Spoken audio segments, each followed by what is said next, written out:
So this is my 97th video on the Canon R5 and R6. These are my final thoughts on it. I think this might be my last video we do on it. We're on the R5 with the Voigtlander, secret lens, abilities unheard of. It's manual focus, and I'm not in focus unless it's out here. But I figure we just talk about it one last time. How do I feel about these cameras after using them over the past week?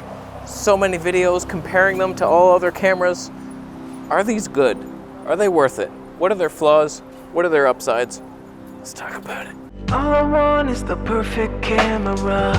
All I want is the perfect camera. So you're witnessing its major downside right now, and this is new to the R5. It didn't happen on the R6. It just exposes for the highlights. It's funny because we complained about the EOS R just clipping the highlights. It's like, okay, nice face exposure, but you clip it, it looks cheap. Yeah. Is this better? Can we lift the shadows? Oh God. Oh, don't do that. Don't do that. And then you get over here and it's like, oh yeah, okay, no problem. Oh, there's still a sky. We're getting there. And then you have some semblance of dignity. Not much, because you're in a back alley where people pee at night when they get drunk. But still, if you're facing the sun, or possibly sideways, decent. Best looking image I've seen, minus the dynamic range cinematic pleasingness. A fly touched me. But the colors, best thing I've ever seen. Like, I tried to compare it next to the Sony a7S III side by side, and I was like, what the hell did I do to that thing?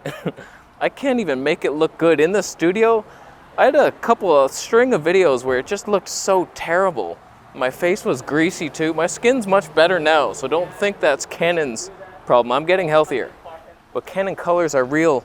Canon R5 and Olympus EM1 Mark III, pretty much identical. Olympus, how'd you do it? They copied Canon colors, or maybe they made it first and Canon copied them. That's the more likely scenario. But Canon's basically a full frame Olympus without the IBIS. Which brings us to our next point, the IBIS. All these comparisons you've been watching on YouTube, I don't know what they're doing. But when you're vlogging one-handed on a tripod, it's not very good. It's usable. We got digital on and IBIS. Canon messed up. They messed up big. In my opinion, that 15-35 lens, even though it's honking, it's their only vlog lens. It's their only wide angle unless you adapt something like this. This is a Leica M mount to RF adapter. There's a dog. He had a bow tie. He's towing it. So if you want to vlog with that 15-35, on the Canon EOS R, it was phenomenal. I was like, oh wow, like it wasn't glide cam smooth, but it was very natural. Just lens stab plus digital. It worked great. And they ruined it by adding IBIS. And now you can't even turn it off, and there's construction at all hours because of Canon's crappy IBIS. Canon should have listened to their instinct. They had it. They knew that lens stab was superior, and it is. I wish every company just forego the IBIS, although that'll front heavy your lens. That'll front heavy that shit hard. But still, it looks better for walking vlogs, which is the most important thing. So your options are very slim on the Canon system, the 15-35 or this lens, which is an adapted freak lens. I'm sure there's other freak lenses out there that you could do, but my God. But if you're looking for actual Canon lenses, from my test, their best one should have been that 24 2.8 stabilized lens, but they don't act together. They're not in the same play. You took your kid to the play, he played a frog, he sucked at it, you still fed him dessert. When it comes to usability with the files and editing, I've never had a camera behave this badly. Just want to smack it on the bum. It's so hard to edit every single format. I'm in 1080p just to hopefully maybe we can edit this without generating optimized media. I'll let you know right here. Can I do it? Yeah. I noticed the 4K HQ of the R6.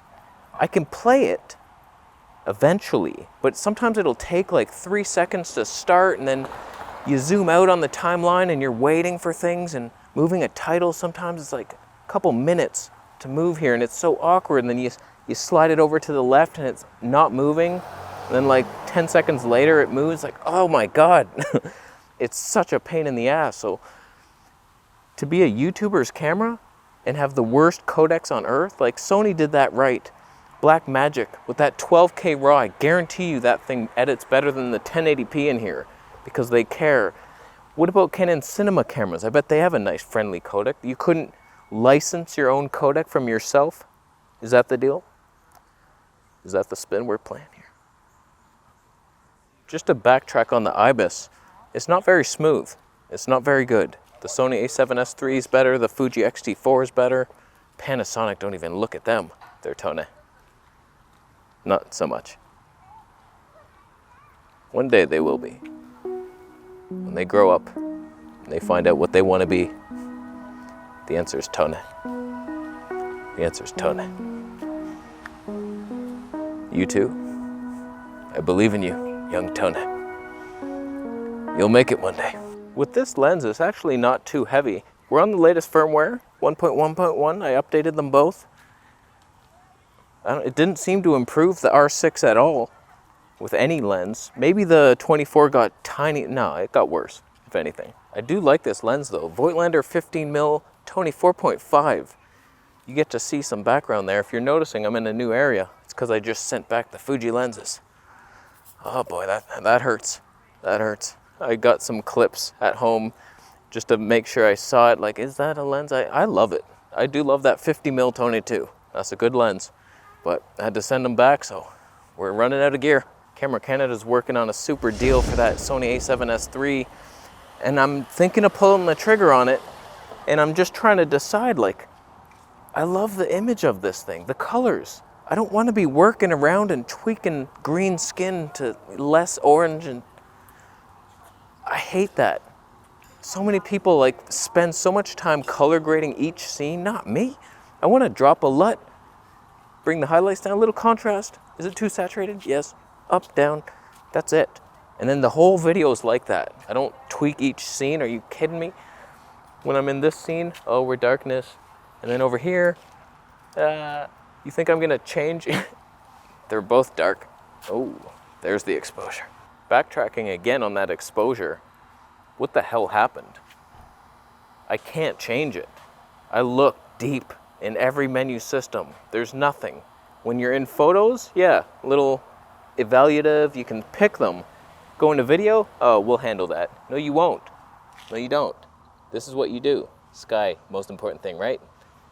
Unless there's UFOs out, oh, there is. Oh, hey, buddy. Oh, lasers. Auto exposure is one of the most important things in a vlog because you're not in a movie. Light's changing all the time. You have terrible lighting at all times, and it's changing constantly. You got to adapt. You don't. Strike 7. So when it comes to, if you're thinking of getting a video camera, you want full frame finally, it's between this, its brother R6, and the Sony a7S III. Like, how do you not pick the Sony over this thing? I took some photos. I did notice when I cropped into like 400%, I could see more detail in these little things, the little reflectors in the car. I was like, okay, yeah, I see more in the R5. Wow. Like, but without blowing it up, just looking on my 27-inch monitor, the quad HD monitor there, I was like, I don't know. They both suck. They're both terrible shots. It's a dumpster and a car and boots on a garbage can. I sold them for $50,000. I was sued immediately after. But if you own this camera, you're a Canon shooter, or you've pre-ordered it, you're ready to go on it, don't feel bad. You get the best image I've ever seen. I love this. And when you get C-Log 3, forget about it. You got better image than the Sony, plus better colors. But usability, I hope you have a machine built by aliens, because it ain't gonna run. Then once you generate optimized media for an hour and a half, and then it adds 300 gigabytes, my God, I'm in a park. There's baseball diamonds, trees off in the distance, blue skies. The forecast is clear. There's a farm somewhere up that way. My God, these Canon colors are why I'm considering if this 1080p, that's why I'm filming it. I'm still considering this. It's like, oh, if the 1080p is good enough, and we get those colors. But there's too many downsides. The shaky image. The fact that I'm dark right now, just outside in this bright sunlight. And there's no way to escape it unless you point to the ground for groundhog vlogs. Where's the groundhog vlog? Where's the hole? I'll find it one day. Your vlog sucks. And just the fact that Canon just doesn't seem to care about us. They're willing to cripple it with weird timers. That overheat warning, it was flashing for like 40 minutes. Why are you making me panic? Like, why is that even on if you know your camera's gonna last? It was at least, it showed up on the second 30-minute clip, and then it was the whole time, and then it was weird, it said 1 minute left. I switched into slow-mo, got a little bit of clip, I was like, okay, slow-mo seems to be unlimited. And then I switched back to 4K HQ, and it had 1 minute. I pressed record, it lasted 17 minutes with the thing flashing the whole time, and I'm like, why? Same with the battery. The thing was flashing for like 20 minutes. So the fact that they have this weird timer in there, and the codecs are just so bad, like when Canon first had its, what was it, the 5D Mark IV, I think, was its first 4K non-cinema camera, and it was motion JPEG, and like nobody could even play the files. They're still doing that, basically. I'm not saying like Fuji's the best either. I struggle a bit on some of their files. 1080p is fine. This one better be. And in its current state, can't even do, I haven't even tried the 4K 120p because you needed that stupid fat card. What the hell, I bet that wouldn't even play since the 8K barely does. The 4K HQ, I can't even play it. I can edit it, I can chop, but it takes like time. And then the regular line skipped 4K, pretty much impossible. It won't play smoothly on my somewhat recent, decent computer. And I'm sad. And still, here I am trying to like it because it has potential. Maybe some firmware updates, a new codec, or our computer, Windows 10 releases a nice something. I don't know how computers work. Gerald. I'll channel Gerald.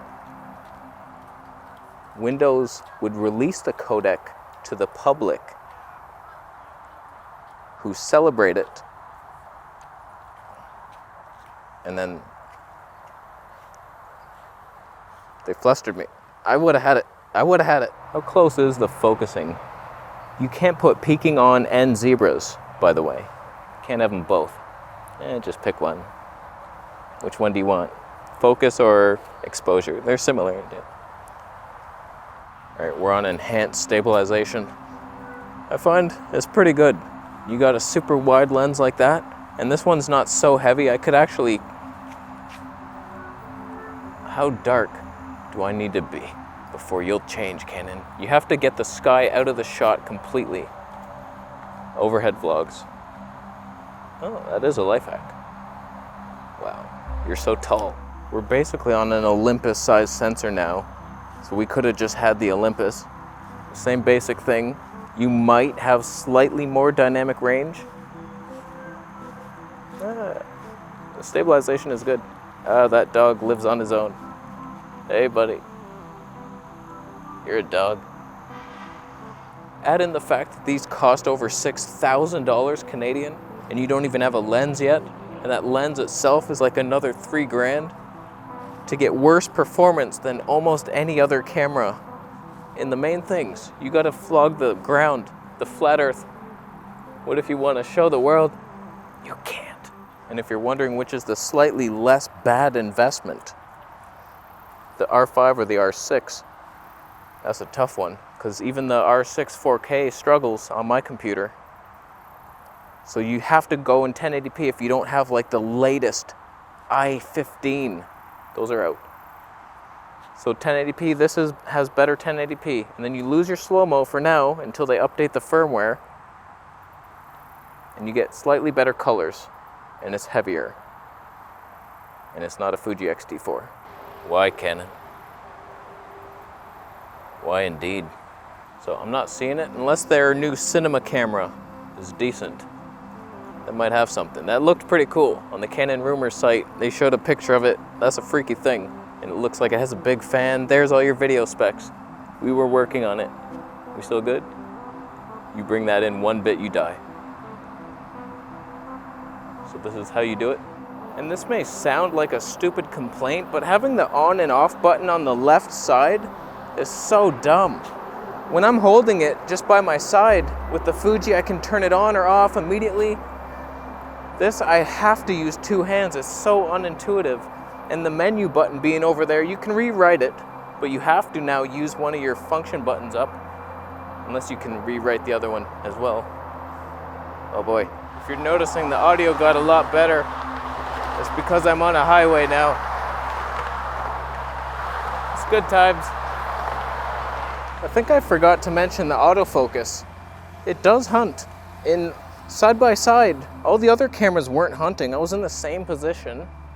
Low light. It really struggles in low light. It seemed to be better with the sensitivity jacked all the way up, but still, it would struggle in low light. And not even that low light. Next to a light. Still light. Struggles. Even the G9 outperformed it. Embarrassing. It was bad. Every camera I tried was better. Wow. I think I'm gonna make one more video in 8K just to see how far you can zoom in and still get some detail. And I wanna compare it to the 4K HQ zoomed in. Is it that much better and versus 1080p? So we'll do that somehow. I don't know how I'm gonna transcode that thing. If it ends up being a 30-second video, you'll know why, because I didn't want to shoot much. But I can't really recommend them if you're just getting into video, and there's so much better options for cheaper. So that's my final thoughts on it, even though the image is glorious when it behaves. Don't do that. Don't do that. But it's pretty good. So I'm gonna leave. Thanks for buying a Fuji Assassin t-shirt. How was the enhanced? That's probably smooth, but you're Micro Four loser now. So that's bullshit. I'm gonna leave. Subscribe for more right now. Say hello.